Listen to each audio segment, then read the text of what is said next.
Bonjour et bienvenue dans ce nouvel épisode de Learning by Doing, le rendez-vous de celles et ceux qui font de l'apprentissage le moteur de leur équipe. Je suis Baptiste Bézé, cofondateur de Team Bakery, une jeune entreprise qui aide les équipes à mieux travailler ensemble.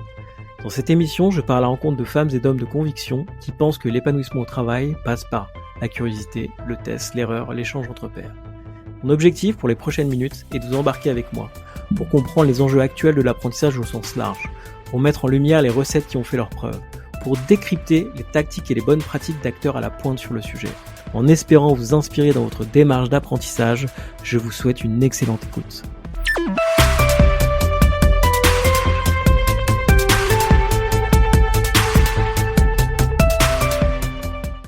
Bonjour Sarah, comment vas-tu ?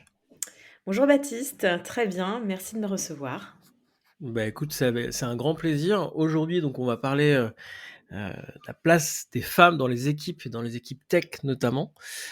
Tu vas nous expliquer ton parcours et pourquoi on va parler de ça ensemble tous les deux aujourd'hui. On va essayer de voir aussi effectivement quelles sont les principales attentes de cette nouvelle génération de leaders et comment on peut faire plus de place aux femmes sur ces sujets-là. Et on partagera aussi quelques enseignements ensemble sur effectivement la manière dont vous avez créé votre culture de travail, votre réseau et effectivement les enjeux que tu peux voir aussi sur le marché des talents aujourd'hui. Donc un podcast, j'allais dire, centré sur le recrutement, mais en réalité pas que, puisqu'on va voir aussi effectivement comment bien faire matcher sa culture de travail avec les aspirations de vos candidates notamment, mais des femmes plus largement. Sarah, est-ce que je peux te demander de te présenter ? Avec plaisir. Donc je m'appelle Sarah Huet, j'ai 38 ans, j'ai 2 enfants et j'ai un background qui est, je pense, assez atypique, dans le sens où j'ai bossé dans des structures de taille variée, dans des grands corporates, en start-up, en fonds d'investissement et puis maintenant je suis entrepreneur. Donc tu vois, j'ai un parcours un petit peu de switch. Et mes dernières expériences pro étaient notamment dans l'équipe d'innovation digitale chez LVMH et ensuite en fonds d'investissement chez Partech, où j'ai vraiment touché du doigt. C'est là où j'ai, je pense, approché vraiment le sujet du manque de diversité et du manque de mixité à haut niveau dans la tech en particulier, puisque j'étais vraiment au contact d'entrepreneurs et de boîtes qui se montaient. Dans les fonds d'investissement, ça c'est une réalité. Et puis de manière générale, dans les instances de direction et de gouvernance des structures économiques qui aujourd'hui sont en pleine croissance et qui feront certainement partie d'une économie structurante pour la société demain. Et c'est sur ce sujet, en fait, que je me suis dit qu'il y avait quelque chose à faire.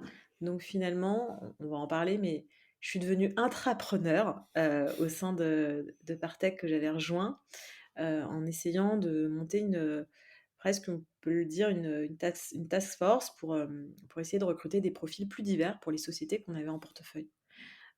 Partech, c'est un gros fonds d'investissement que tes auditeurs et tes auditrices connaissent peut-être, mais avec 200 boîtes en portefeuille, 2 milliards sous gestion à peu près. Et donc, moi, j'avais une partie de mon job qui consistait à nourrir ces boîtes de talents. Et je recevais 97% de CV d'hommes. Je ne sais pas si c'est le pourcentage exact, mais en gros, c'était vraiment un pool de candidats qui m'arrivait. Parce que, en fait, on sourçait auprès du réseau de partenaires et puis même des gens qui s'intéressaient au VC et à l'entrepreneuriat, et donc profil très très masculin en grande majorité. Et Effectivement, finalement, vas-y, et vas-y. là-dessus, non, mais il y a un indicateur qui est assez fort, c'est le Next 40, qui est un peu on va dire le CAC 40 des startups qui avancent fort, dans lequel il n'y a aucune femme dirigeante. C'est encore, je Ouais, pense, le cas ouais. aujourd'hui, non ? Ouais, alors il me semble qu'il y a quand même une cofondatrice et en plus c'est terrible parce que tu vois, on les oublie. C'est encore pire. Donc ça, c'est un autre point, c'est le manque de visibilité des femmes, notamment dans les médias, où on parle quasiment aussi à 80% des hommes, hein. Je crois que les derniers chiffres dans les médias, c'est 23% de prise de parole faite par les femmes. Donc c'est un autre biais qu'il faut combattre. Mais tu as raison, de toute façon, dans Next 40, tu as quasiment que des hommes. Il y a très peu de femmes qui lèvent des fonds, en fait, tout simplement. Et pourquoi? Parce qu'en face, il y a aussi, 90 d'hommes dans les fonds d'investissement qui sont décisionnaires en France. C'est à peu près la même stat, qu'au niveau mondial. Donc on a beaucoup, beaucoup de chemin à parcourir, notamment sur financer plus de femmes entrepreneurs, mais aussi dans les instances de direction, c'est-à-dire aller chercher plus de femmes pour augmenter ce chiffre assez catastrophique de 18% seulement de femmes managers et au-dessus dans la tech. Souvent payées moins que les hommes, donc ça c'est un autre problème. Et puis derrière, il y a les instances de gouvernance, on va en parler ensemble, mais avoir des femmes aussi en board et dans les boards des scale-up notamment et des grosses startups, un petit peu à l'image de ce qui se passe aujourd'hui sur le CAC et le SBF 120, où on a des conseils d'administration beaucoup plus paritaires depuis la loi Copé-Zimmermann, donc depuis une dizaine d'années, avec 43% aujourd'hui de femmes en conseil d'administration. Donc les quotas ont fonctionné en tout cas pour cet enjeu-là. Et il se pourrait bien, depuis quelques jours seulement, que ça porte aussi ses fruits sur la tech, puisqu'on a un pacte parité qui a été signé par 69 startups. Donc Rachel Paz c'est un peu son premier, il me semble, sa grosse première initiative depuis son arrivée après le départ de Kat Brogan. Et du coup, on est vraiment sur une société qui est en train de changer, qui est en train de changer doucement, mais des acteurs, tu vois, des initiatives, on a vraiment trois, je dirais trois, tu vois, trois étages. On a des initiatives étatiques, en fait, de la French Tech, de l'envie d'aller de légiférer aussi, tu vois, la suite de la loi Zimmermann, c'est la loi Rixin, qui va concerner les conseils de direction, les comités de direction aussi des grandes entreprises, et puis certainement après les fonds d'investissement, et puis encore après les startups. Euh, L'émission French Tech, qui est là pour dire, bah voilà, il y a une sorte de charte qui est signée. Les collectifs, type Sista, qui ont vraiment œuvré aussi pour qu'on aille plus loin avec l'investissement. Et puis des acteurs, je dirais, un petit peu comme moi, privés, qui se disent, bah ok, donc nous, on va très concrètement travailler que ce sujet du recrutement féminin à haut niveau. Et je vais t'en parler après. Maintenant, on est en train d'ouvrir un petit peu parce qu'on a de la demande des deux côtés, côté talent et côté client. Euh, donc des acteurs privés qui vont dire, bah, ok, bah, nous en fait, on est aussi des acteurs, on travaille en partenariat avec ces structures NGO étatiques pour accélérer. Et puis évidemment, de l'autre côté de la chaîne, tu as les fondateurs et les fondatrices qui se disent, bah, ok, nous en fait, on est des acteurs et on a besoin de mixité, de diversité pour nous. Top, super clair. Alors, est-ce que tu veux nous expliquer aujourd'hui ce que tu fais exactement? Moi, j'ai Ouais, compris que tu faisais du recrutement. Il y a une partie service pour les femmes aussi, et qui m'intéresse oui, aussi beaucoup. Euh, Très concrètement, comment ça se passe? Parce qu'effectivement, enfin, je pense que de la demande, vous devez en avoir beaucoup. Enfin, je ouais. le souhaite. Comment ça se passe concrètement? Il n'y a pas de système de quota, il y a pas, enfin voilà, on n'est pas sur ce schéma-là non plus. Mais concrètement, aujourd'hui, on vous appelle sur quel type de problématique? Alors nous, on n'est pas chasseuse de tête dans le cabinet. Je dis chasseuse parce que pour l'instant, on n'est que des femmes, mais on recrutera certainement des hommes. On n'est pas chasseur ou chasseuse de tête, on est agent de talent. Donc qu'est-ce que c'est que cette posture d'agent de talent et pourquoi on l'a choisi? Finalement, on a vraiment monté l'initiative petit à petit. Tout au début, pour qu'on revienne à la genèse, moi j'étais encore chez Partech. Alexia Boux, qui est ma cofondatrice, était chasseuse de tête. On s'est rencontrés dans le taf. On faisait de l'échange de pipe, hein, tout simplement. Moi, je travaillais avec beaucoup de chasseurs et beaucoup de chasseuses. Et puis on s'est dit qu'on avait envie vraiment d'aller plus loin sur aller chercher ces femmes, en fait. Où est-ce qu'elles étaient? Pourquoi est-ce qu'on les fondateurs disaient, mais moi, je vois pas les femmes, elles sont où les femmes? On était sûrs qu'il y avait des femmes. De toute façon, on avait des copines qui cherchaient dans la tech. Et donc, on a monté une page Instagram. Donc, E-Female Agency, la genèse, c'est une page Instagram où on a fait des vidéos, du Reels, de la story, pour aller chercher ces profils féminins. Donc déjà une approche, tu vois, qui a vraiment cassé tous les codes du recrutement, très originale, très sérieuse sans se prendre au sérieux, qui finalement a complètement matché avec un regard différent aussi de ces femmes qui en avaient marre de se faire aussi harceler par des chasseurs, par des chasseuses, et qui se sont dit, ok, un truc un peu ludique, ça a l'air pas mal, et finalement, on a sourcé nos premières candidates, on a posté sur ce compte Instagram, ça en a fait venir d'autres, et puis on a tiré ce biais-là par un biais de communauté en fait. Ce que recherchent aussi avant tout ces femmes, c'est de se mettre ensemble, d'apprendre ensemble, de se connecter. Et finalement, tout ce côté serviciel, je vais t'en parler, mais il vient de là, il vient de ce compte Insta où on a fait des choses online puis offline, en France, puis dans les hubs après qu'on a montés dans d'autres pays européens et dans d'autres villes européennes. Et finalement, ces femmes, elles se sont rencontrées. On les nourrit.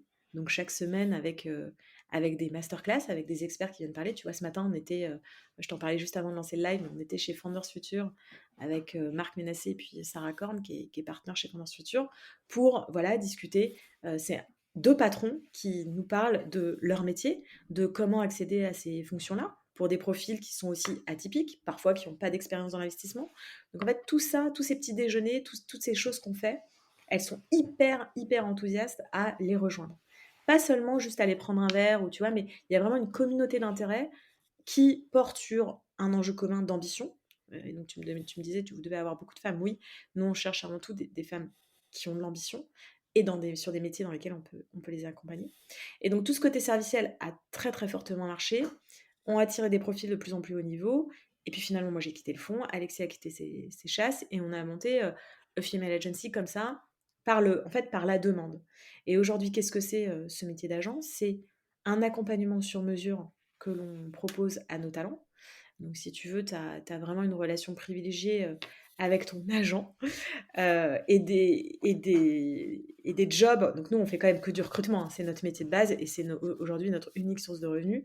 Donc, notre boulot, c'est quand même que ces femmes qui sont à 90% en poste, qui ont entre 5 ans et 15 ans d'XP, voire un peu plus, trouvent leur next step dans la tech. Ça, c'est notre unique volonté. Mais pour ce faire, on a vraiment un amont, un pendant et un après. Amont, parce qu'elles sont pas pressées, elles sont en poste, elles cherchent vraiment le dream job. Donc, il faut qu'on leur trouve, mais ça arrive pas, tu vois, comme ça. Donc, c'est pas grave, elles sont pas pressées, donc elles prennent leur temps. Et en attendant, on les nourrit, vraiment, on peut dire ça. On les coach, on les mentore, on a cette relation de confiance avec elles qui nous permettent aussi, tu vois, tous ces touch points, de mieux les connaître et donc de mieux les placer.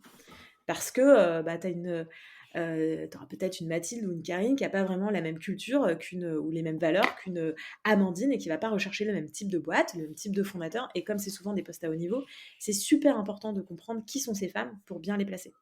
Donc ça, c'est notre métier d'agent. Aujourd'hui, l'accompagnement, il est du coup gratuit pour ces femmes. C'est aussi, je pense, un élément très, très différenciant de pas mal de communautés de femmes qui se montent avec soit un abonnement, soit une adhésion, ou soit un coaching payant, tout simplement. Nous, notre coaching et notre accompagnement est gratuit tout simplement parce qu'on se rémunère au succès une fois qu'on place un talent. Et ce qui fait aussi, je pense, notre singularité, c'est qu'on continue à accompagner une fois la personne dans l'entreprise. Pourquoi? Parce qu'on veut maximiser la rétention. Aujourd'hui, on est très contente parce qu'on a 100% de rétention depuis un peu plus un an et demi, sur lesquels on place des talents. Elles sont toutes encore en poste parce que on suit cette relation dans le temps avec elles. Donc c'est vraiment, tu vois, cet accompagnement sur mesure et très qualitatif qu'elles recherchent. C'est super clair. Moi, j'ai une question qui me vient là, parce que je trouve le positionnement super intéressant de présenter comme agent de talent. Et tu mettais ça en opposition un peu avec la chasse de tête, qui est un peu le terme, je sais pas s'il est encore Il est très d'actualité. moche. Ouais, il est Mais moche ce terme en plus. il est assez moche. Et en fait, je voulais t'interroger là-dessus parce qu'en fait, je trouve ça assez symptomatique. Alors, je prends un peu de hauteur. Je sais pas si on va parler que des femmes dans ta réponse, mais des attentes des talents aujourd'hui. Je pense qu'il y a notamment sur effectivement. Alors, je vais parler de haut potentiel. Tu parlais d'ambition aussi tout à l'heure, mais effectivement, il y a ce sujet de, alors peut-être personnaliser la relation et puis surtout, enfin voilà, comment dire, il y a une sorte de bascule, même si au moment où on parle, ça semble s'être un tout petit peu refroidi sur le marché, notamment des startups, mais il y a quand même un rééquilibrage. Je ne sais pas si on parle de rapport de force, mais en tout cas du poids des candidats, du poids de la personne Ouais. dans le processus de recrutement. Il y a une guerre des talents. Alors sur les profils techniques, je pense que c'est encore pire qu'ailleurs. Comment tu vois ça? Alors je veux bien ton regard sur ce phénomène un peu global de dire bah en fait les rapports s'équilibrent. Il y a énormément de tensions sur le marché de l'emploi, alors que ce soit effectivement sur les hauts potentiels, sur les profils techniques ou même sur, enfin, j'allais dire d'autres profils plus super opérationnels. C'est quoi ton regard sur ce phénomène? Alors, le marché du recrutement est en plein boom. Là, ça va en effet peut-être un tout petit peu ralentir avec ce qui va arriver dans les 12, 18, 24 prochains mois, parce qu'on est quand même à l'orée d'une, je sais pas si on peut parler d'une crise, mais en tout cas d'un ralentissement vu les performances économiques aux États-Unis. En tout cas, ça reste un marché qui est très concurrentiel, où il y a toujours cette guerre de talent, où c'est très difficile d'attirer, c'est très difficile de retenir. On est toujours à... La moyenne, c'est 2 ans et demi, 3 ans en start-up, hein, donc une rotation quand même des effectifs qui est assez forte. Tu parlais de ce qu'attendent en fait ces Mmh. talents. Moi, j'ai beaucoup travaillé et notamment chez Partech et même avec mes counterparts dans d'autres fonds, hem, travaillé et vu des job boards, tu vois? Le côté très plateforme du recrutement. Heu, Moi, j'ai vraiment du mal à avoir des KPIs de succès là-dessus. C'est-à-dire tu vois, le matchmaking automatique avec un email qui s'envoie vers un talent parce qu'il a tagué, je te dis n'importe quoi, mais operations, scale-up, fintech. Ça, sérieusement, la chance que tu te trouves et qu'il y a un match entre une personne physique et une culture de boîte avec d'autres personnes physiques, c'est assez infime. Et donc moi, j'avais été assez déçue, en fait, parce que j'en ai mis en place, tu vois, pour le fond, pour des boîtes, du résultat. Franchement, je m'attendais à un truc un peu bouton, tu sais, comme on dit dans la tech, bah, t'appuies sur le bouton, puis à la fin, t'as les candidats qualifiés. Bah non, en fait, ça marche pas. Donc, tu as toujours besoin d'une human touch. Et d'ailleurs, enfin, LinkedIn en est le parfait exemple. LinkedIn aujourd'hui, c'est l'outil, mais ça ne reste qu'un outil. Donc après, tu as un énorme travail. C'est pour ça que le métier de chasseur de tête aussi existe, parce qu'il y a un énorme travail de qualification, d'aller reacher, d'aller comprendre, d'aller blabla, etc. Donc, ces outils, plateformes, moi, j'y crois pas. Et d'ailleurs, enfin, je pense que les résultats sont assez vraiment mitigés.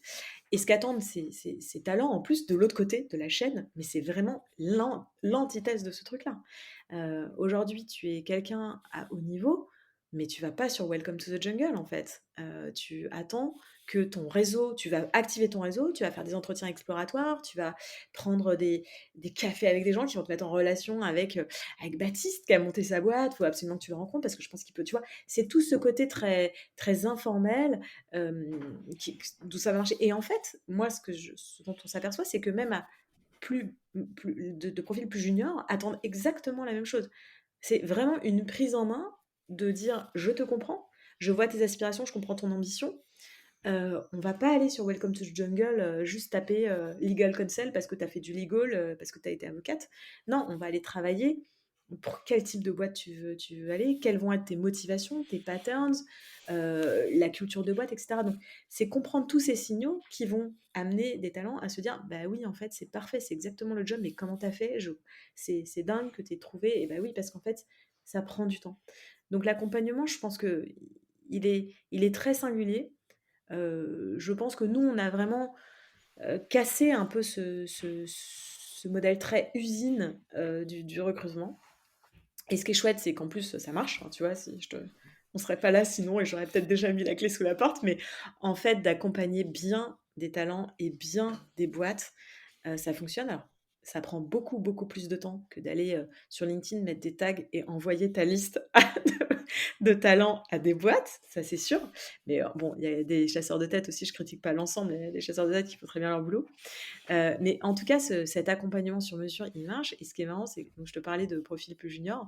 Donc nous, on s'est monté sur les profils 5 ans à 15 ans d'XP parce que notre mission, c'est de changer les comportements dans la tech, donc de placer déjà des femmes à haut niveau pour avoir vraiment un angle très fort sur la culture de la boîte. Mais en même temps, tu vois, moi, je suis aussi intervenante à Dauphine, à la Sorbonne, en université, enfin, dans des business schools. Et puis j'avais à la fin de mes cours toutes ces femmes, ces jeunes femmes qui venaient vers moi et qui me disaient bah, Sarah, moi aussi je veux être accompagnée par une female agency, ça a l'air génial, j'ai trop envie d'être une future femme leader. Et jusqu'à maintenant, tu vois, on les prenait pas dans le pipe parce que ça répondait pas à ce qu'on pouvait aussi absorber. Là aujourd'hui, on est en plein recrutement et onboarding d'autres membres de l'équipe qui vont nous aider à structurer cette offre. Mais du coup, on va les accompagner. Déjà, c'est exactement en fait le même souci qu'elles ont, c'est qu'elles veulent être aiguillées, tout simplement, ne pas se retrouver sur un méandre dans leur canapé sur Welcome to the Jungle. Et on va aussi pouvoir leur mettre en accompagnement et en mentorat, ces femmes, déjà expertes et leaders qu'on a dans le pipe et je pense que de toute façon, il y aura de l'échange des 2 côtés parce que, ces jeunes femmes, elles ont pas forcément les mêmes problématiques ou les mêmes, tu vois, les on dit issues en anglais que, nos talents aujourd'hui dans le pipe. Donc les masterclass, tout ce qu'on va pouvoir leur proposer, ça va pas être la même chose, mais aussi je pense qu'elles vont apporter beaucoup, à moi, enfin, tu vois, des gens comme moi qui ont 38 piges et qui sont loin des jeunes filles qui sortent, d'école, à 25. Hyper clair. Bon, alors, on s'excuse auprès des gens de Welcome to the Jungle parce qu'ils ont pris. Non, mais en plus, je les adore! Ouais, Non, non, ouais. alors, franchement, non, non, non, Et mais c'est no pour ça que je me offense. permets la remarque, c'est que je pense que tu n'as rien contre eux. Ah non, mais en plus, je travaille grâce à eux. C'est comme Bon, LinkedIn, en fait. Welcome est un outil. Franchement, comme LinkedIn. Oh là là, non, mais pas mal. En plus, font partie de nos j'ai fait clients. juste la remarque parce que t'as prononcé 3 fois leur nom dans C'est ta dernière vrai. réponse et pas en bien en fait. Bref, passons. Non, moi, il y a une question effectivement. Je pense que parce que l'enjeu de cet épisode, c'est aussi de voir ce qu'on peut effectivement extrapoler de ton expérience. Tu vois, je reviens sur la question des attentes et dans les accompagnements que vous mettez en place. Alors, j'ai compris qu'effectivement, pour l'instant, c'était plutôt sur les jeunes femmes leaders ou amenées à être leaders. Est-ce qu'il y a et que c'était plutôt une relation personnelle que tu avais avec, enfin, que vous aviez avec chacune d'entre elles. Est-ce que tu vois des thèmes communs, ou en tout cas des skills communes que vous leur proposez, des compétences communes que vous leur proposez de travailler, qui pourraient effectivement être extrapolées, alors, soit pour des futurs candidats qui disent ah oui en fait faut que je travaille un peu plus ces sujets-là, soit du point de vue organisation en disant bah oui en fait nous notre alors je sais pas si c'est notre réseau en tout cas nos hauts potentiels féminins identifiés, faut qu'on fasse bien attention de les accompagner sur ces sujets-là. Est-ce que tu as une sorte de je sais pas quelques éléments, quelques compétences à partager ou quelques sujets à partager sur sur ce thème-là?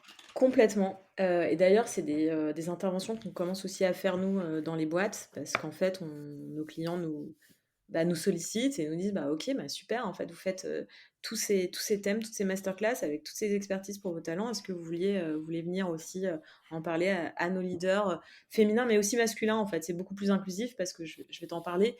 Les thèmes qu'on aborde, ben, les hommes aussi sont parfois, hyper intéressés.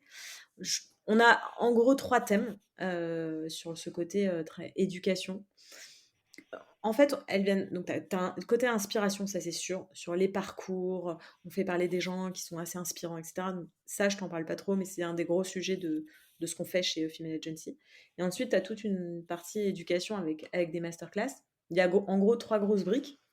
La posture et le leadership, donc là on a vraiment des femmes, mais même à très haut niveau, où il faut encore travailler son syndrome de l'imposteur, donc ça je vais pas revenir dessus, mais c'est quand même, très, prépondérant mais aussi l'art du storytelling, tu vois, savoir se raconter. Du média training, c'est des femmes qui sont souvent, tu vois, amenées à prendre la parole en public ou à pitcher, ou même dans les médias. Donc c'est des choses qu'on travaille.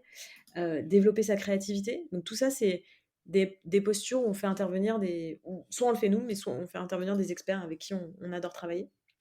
Ensuite, un deuxième grosse brique, et ça c'est beaucoup plus tabou.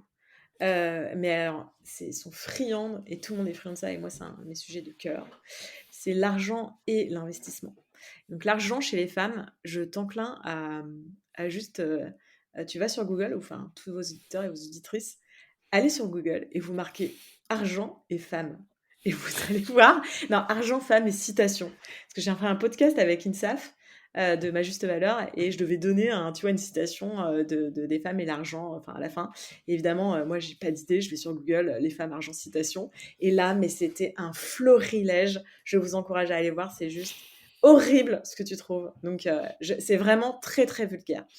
Et ça te donne un peu une idée de pourquoi est-ce qu'on travaille aujourd'hui ce thème, parce qu'en fait, il est super tabou, parce que les femmes sont pas du tout armées pour parler d'argent, et notamment dans un contexte de négociation de salaire ou de renégociation de salaire.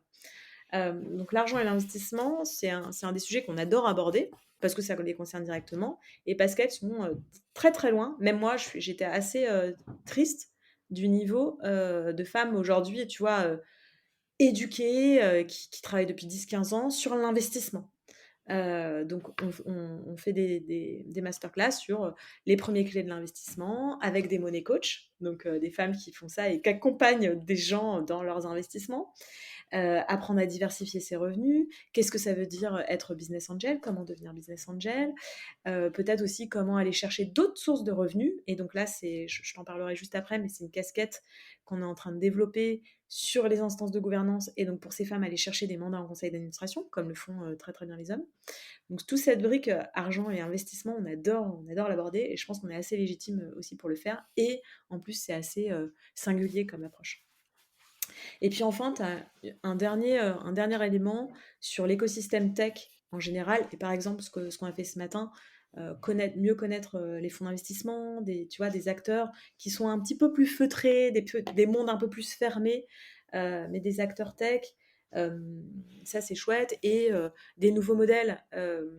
Qu'est-ce que c'est aujourd'hui qu'une startup qui fait de la crypto, le Web3, etc. Donc tous ces concepts aujourd'hui, qui ne sont plus des concepts, hein, qui sont aujourd'hui des vrais business, pouvoir, tu vois, pareil, les nourrir d'exemples concrets, de case studies, de gens qui viennent, tu vois, parler de leur histoire de boîte, etc. Donc c'est un peu les trois grosses briques sur lesquelles on travaille, sur lesquelles aujourd'hui on est assez, je pense, assez légitime pour avancer. On KPIse tout ce qu'on fait, donc, et comme l'accompagnement est pas payant de temps en temps, tu vois, on a des petits loupés, mais en gros, c'est quand même, on a des très très beaux taux de satisfaction de la part de nos talents sur ces sujets, et du coup, on commence à être vraiment appelé côté entreprise pour adresser ces sujets. Et donc, je pense qu'on n'est plus, je cite plus personne, hein, mais on n'est plus au stade de la sensibilisation. Ok. Et je pense que les boîtes, aujourd'hui, quand elles font venir des intervenants sur ces sujets, déjà, nous, on n'est pas du tout. Les gens sont un peu étonnés quand ils nous contactent. On est très féministe, mais on le revendique pas. On va pas, tu vois, on n'est pas là à s'apitoyer sur des chiffres ou des trucs. On est juste là pour nous faire avancer les choses de manière très concrète avec des thèmes que l'on considère activables, tu vois, qui intéressent, quoi. Là, je pense qu'on va faire intervenir quelqu'un que j'adore sur le mouvement FIRE. Je ne sais pas si tu connais, mais Financial Independence, Retire Early. Donc Ok. trop bien, c'est un mouvement qui vient des States et j'avais déjà fait intervenir la personne auprès d'étudiants. Donc moi j'adore, tu vois, des gens qui sortent qui sortent un petit peu. Là, pour le coup, on est typiquement sur le sujet de diversification de tes revenus et notamment dans des contextes, tu vois, très changeants, de crise comme on va connaître, de crise comme on a connu. Moi, je trouve que armer les gens en leur disant, bah, en fait, tes revenus, c'est pas qu'un bulletin de salaire, ça peut être plein d'autres choses. Tu ouvres des perspectives. Et donc, quand elles finissent une masterclass comme ça, enfin, ouais, elles sont hyper enthousiastes parce qu'elles ont, un, appris des trucs, deux, ça leur a ouvert les chakras, et trois, elles ont rencontré, en plus, elles ont connecté entre elles. Donc, on fait pas trop, nous, tu vois, de networking pour le networking. Tout ce qu'on fait a un objectif. C'est de manière très concrète, on le décide avant, on sait le suivre, on le KPIse, on a des satisfaction surveys dans tous les sens, et c'est pour ça, en fait, qu'elles reviennent, et c'est pour ça qu'elles parlent de nous, parce qu'en fait, on marche que par bouche à oreille. Je pense que tu as un peu compris le truc. C'est que de la cooptation, hein, Female Agency. Ouais. Personne ne peut rentrer comme ça. On demande toujours comment la personne nous a connus, qui l'a mise en relation. On ref check. Enfin, on a quand même et comme tu l'as dit, sinon on croule sous les demandes et on ne peut pas accompagner correctement tout le monde. Donc tout le monde peut rentrer, mais en tout cas, on demande, on sélectionne aussi. On sélectionne aussi. Hyper clair et merci beaucoup pour l'explication parce que je trouve ça. Je suis content qu'on en parle parce que les thèmes que vous abordez, notamment dans les masterclass, ne sont pas des thèmes genrés Pas du tout. en réalité. Non, mais c'est pour ça que Je- tout le monde est invité en fait. Tu vois. Non, non, Non, mais c'est c'est, genre. enfin, je suis content qu'on en parle parce qu'effectivement, souvent, je vais citer Ouais, personne non plus, mais on va avoir des thèmes autour de. Alors, je prends vraiment les exemples tarte à la crème, hein, la charge mentale. ouais. Enfin, tu vois, l'organisation perso enfin voilà, et on peut en découler pas mal autour de ça, mais on se dit, Non. bah en fait, non, mais déjà, ces thèmes-là, je pense qu'on est tous concernés, même si effectivement il y a encore un Ouais. tropisme, enfin, et un biais énorme sur ces sujets-là, mais heureusement qu'on parle pas de ça dans vos masterclass. Merci Non, beaucoup non. de, Ouais. pour cet éclaircissement. Euh, Peut-être, moi alors je sais pas si c'est un dernier sujet, je sais pas où cette conversation va nous mener, je surveille juste le temps. Non, en fait, il y a une question aussi du point de vue de tes clients, Donc j'ai bien compris Ouais. que c'était plutôt les organisations, plutôt des structures en croissance forte, a priori. Je ne sais pas si vous travaillez avec quelques grands groupes ou des ETI aussi régulièrement. Est-ce que toi, tu aurais des conseils à donner pour que, alors je sais pas si c'est pour que la greffe pardon, prenne bien, pour créer les conditions d'un épanouissement, de carrière, de prise de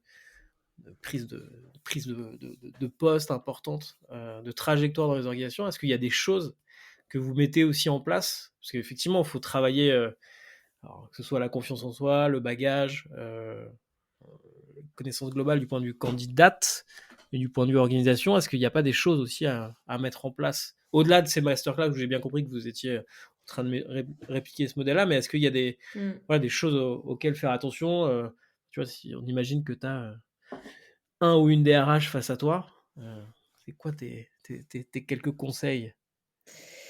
Alors, l'onboarding, c'est clé, mais l'onboarding, en fait, ça concerne pas c'est pas le day one, c'est faux. L'onboarding, c'est, le J-90, J-60, J-30, J-15, J- et en fait, tout ça, c'est déjà l'onboarding. Et je te prends, j'ai encore cette discussion ce midi avec quelqu'un qui me disait, bon, bah, en fait, il n'est pas venu.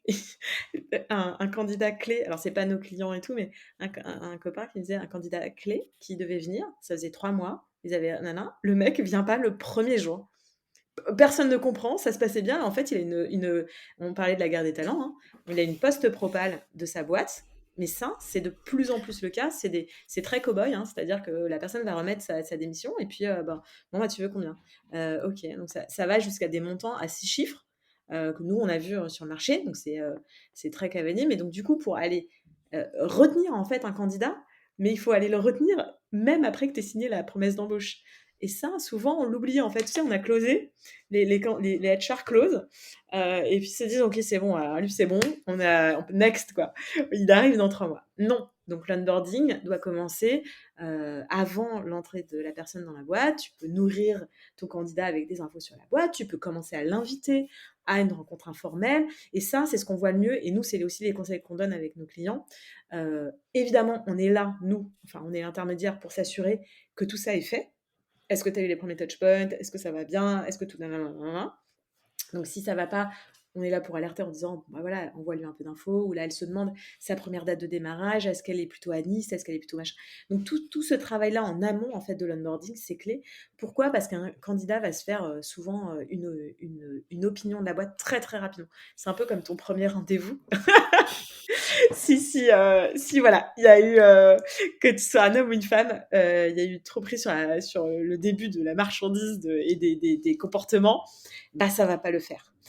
Donc ça doit être très très préparé en amont, pendant évidemment, donc avoir, tu vois, une semaine d'onboarding chouette, mais généralement ça se travaille même pendant le process de recrutement. Nous, on est capable de dire à des clients, en fait, on va s'arrêter sur ce process de recrutement parce qu'il n'est pas au niveau de nos attentes, il n'est pas au niveau de nos attentes de nos talents, quand il n'y a pas, tu vois, de réactivité, quand c'est trop lent, quand il y a des problèmes de posture. Enfin, on est capable de s'arrêter, nous, parce que on se dit que si déjà c'est comme ça pendant le processus de recrutement, l'onboarding va être cata. Donc, en fait, on va tous perdre du temps.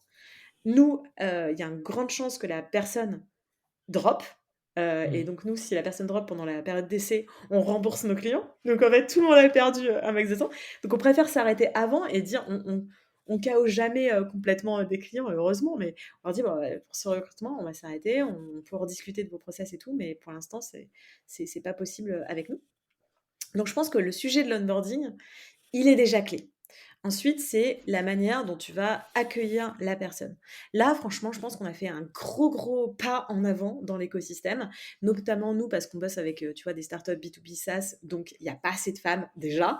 Et donc, quand il y en a qui arrivent, franchement, c'est tapis rouge. Souvent, elles sont souvent très étonnées de l'enthousiasme, le fait tu vois, mais des fondateurs de l'équipe de direction, parce que souvent, elles intègrent le CODIR. Vraiment, c'est chouette. Donc, là, je trouve on a fait de grands pas sur la culture des boîtes et cette bro-culture qui commence à, franchement, ça va quand même vers un mieux.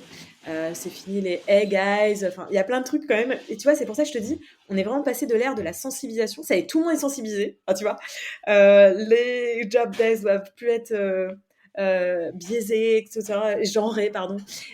Voilà, tout le monde est un peu sensibilisé au truc. Maintenant, c'est l'ère de l'action, c'est-à-dire qu'est-ce qu'on met en place. Et là, ce que j'aime bien dans ce que tu me disais sur le feedback, merci des masterclass, c'est qu'on ne genre plus les choses. Et par exemple, un des sujets, évidemment, t'imagines bien que nous, on a des femmes entre 25 et 50 piges, donc on soit en maternité, soit vont faire des enfants, soit en ont déjà fait, soit en process d'en faire, enfin, toute cette charge mentale, mais en fait, qui concerne aujourd'hui les papas.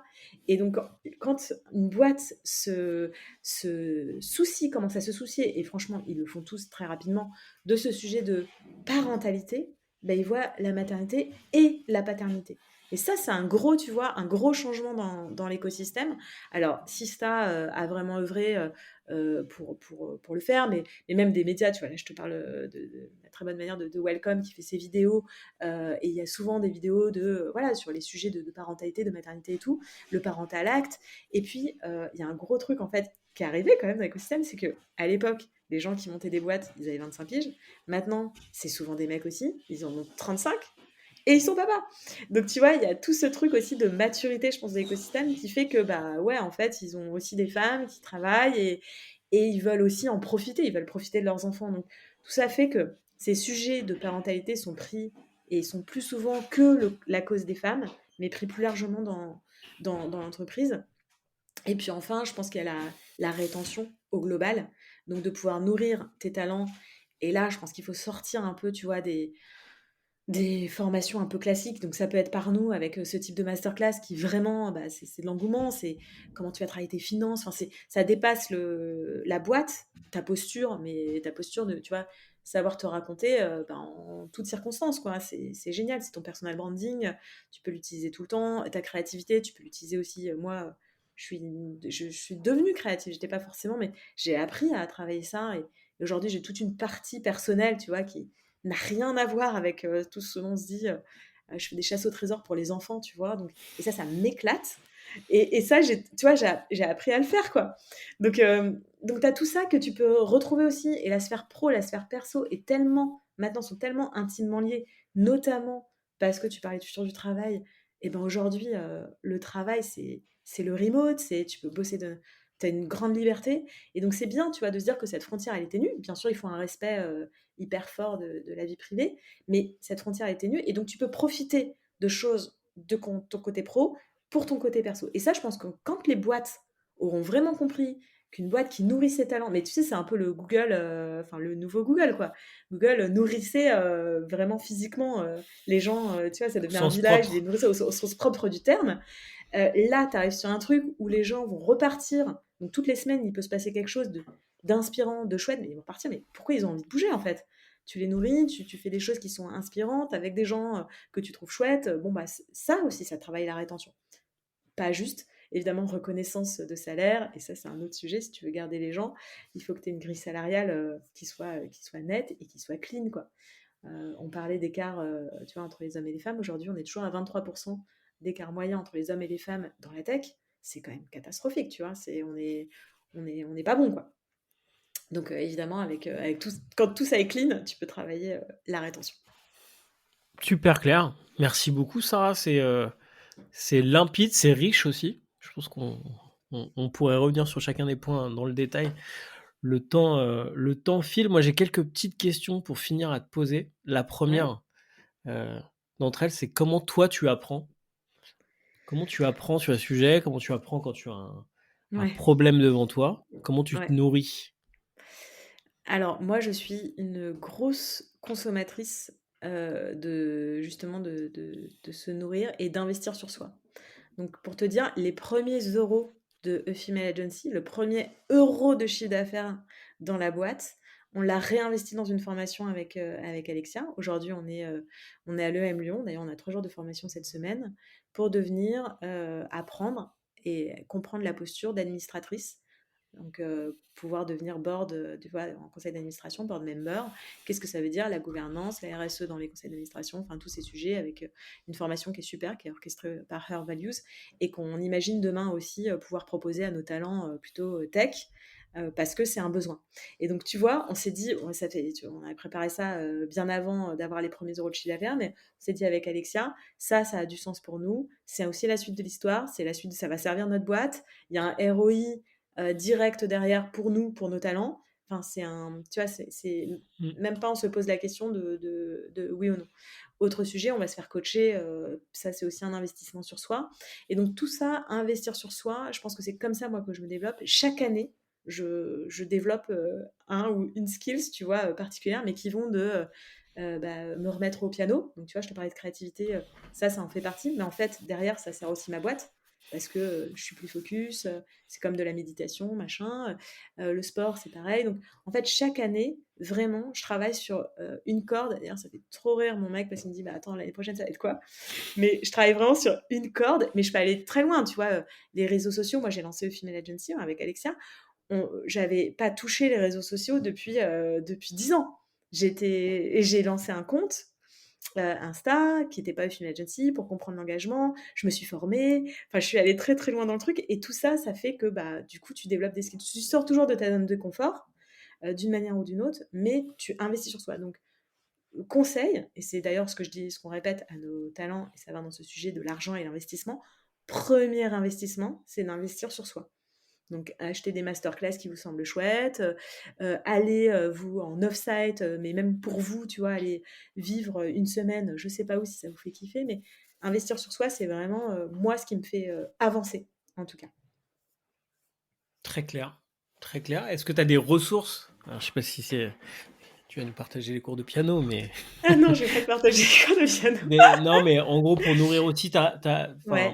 la réflexion autour peut-être du rôle des femmes dans les organisations, enfin voilà, il y aurait des bonnes ressources à partager là-dessus? Bah, il y en a tellement. Alors le mieux, c'est de nous suivre sur les réseaux parce que moi, je partage, je fais un peu ma promo, mais sur LinkedIn, en fait, je partage tout le temps des choses que font des femmes brillantes sur ces sujets, d'autres femmes brillantes. Quelques ressources que moi j'aime bien. J'adore la newsletter Plan Cash, que tu connais peut-être. Morgane Dion et Léa Lejeune qui l'ont monté sur du coup bah, le financement, les cryptos, travailler ses investissements et tout. Bah, ça, c'est un sujet de cœur, donc j'aime beaucoup. J'aime beaucoup des podcasts aussi qui sont inspirants, mais long shot aussi, Ma Juste Valeur, je t'en parlais avec INSAF, qui fait un travail formidable aussi sur la négociation de salaire. La money coach aussi dont je te parlais, Marika Fino, qui a son podcast aussi sur l'argent. Je pourrais t'envoyer tout ça, comme ça tu le mettras Ouais, bien sûr. en dessous l'épisode, mais c'est des trucs que je suis pas mal. Et puis après, les parcours de femmes et sur des podcasts. Tu vois, j'écoute aussi pas mal de podcasts, Génération Do It Yourself. Quand il y a des femmes qui viennent, je suis ravie d'aller les écouter. Bon, après, les hommes aussi, on n'est pas du tout. Mais c'est vrai on a peu de modèles, en fait, les rôles modèles, et c'est ce qui nous manque encore. C'est chouette de pouvoir les suivre, de pouvoir comprendre comment elles ont évolué. Très bien. Mais tu as répondu en plus à ma prochaine question, c'était comment on peut te suivre? C'est sur LinkedIn, je pense, le plus simple. Ouais, LinkedIn, c'est simple. Et puis, donc LinkedIn, il y a la page de Female Agency et donc sinon, moi, ma page, Sarah Huet et Alexia Books. Et puis, sinon, on est quand même super présente sur Instagram. Donc, si vous êtes sur Insta et que LinkedIn vous saoule un peu, Female Agency, on poste aussi beaucoup, beaucoup de choses. Et voilà, on est un peu plus marrante sur Instagram que sur LinkedIn. Donc n'hésitez pas à nous contacter Ok, aussi sur Insta. très bien. Merci beaucoup, Sarah. J'ai une toute dernière question que je pose à tout le monde. Qui me conseilles-tu de rencontrer pour un prochain épisode de Learning by Doing Ah, et ben écoute, sur les sujets d'apprentissage? sur les sujets d'apprentissage, ah, je ne l'ai pas préparé celle-là. Si, moi, bah, une de nos talents que j'aime beaucoup, qui s'appelle Cécile Bulle, qui était directrice de l'incubateur de Dauphine. de Paris Dauphine. Donc, et j'ai pas mal travaillé avec elle parce que on est intervenantes aussi à Dauphine toutes les deux. Et aujourd'hui, qui a rejoint les équipes d'Amazon. Elle, je pense qu'elle elle est top sur les apprentissages et comment développer aussi ce sentiment très entrepreneurial sur des jeunes pousses. Je trouve que c'est vraiment quelqu'un qui est chouette. Je pourrais te mettre en contact. Top, bah, avec grand plaisir. Nous, on essaye, alors j'essaie tant bien que mal d'avoir un garçon, une fille, un garçon, une fille. Bah bravo, c'est cool. Bah ouais, ouais, on va être pas loin du 20e épisode et pour l'instant ça tient donc voilà. Bah Merci de m'avoir bravo. recommandé une femme, Mais c'est cool. je vais te faire une petite Une liste, je te liste, très l'enverrai. bien. Bah écoute, merci beaucoup Sarah, c'était passionnant. Je te souhaite plein de bonnes choses pour la suite. Merci encore de Merci. ton temps. Et puis il me reste à souhaiter à toutes nos auditrices et nos auditeurs une très bonne fin de journée. Et puis à très vite pour un nouvel épisode. Salut! Merci beaucoup, Baptiste. Au revoir. Merci beaucoup de nous avoir écoutés jusqu'ici. Si vous souhaitez aller plus loin et commencer à développer une culture de l'apprentissage autour de vous, pensez à vous abonner gratuitement à notre sélection hebdomadaire d'outils pratiques pour animer votre équipe. C'est disponible via le lien qui est en description de l'épisode. Si cet épisode vous a plu, parlez-en autour de vous. C'est la meilleure façon de le faire connaître. Vous pouvez aussi nous laisser un petit mot en commentaire. On lit tout et ça nous aide beaucoup à nous améliorer au fil des épisodes. Merci encore de votre soutien et je vous dis à très vite pour un prochain épisode.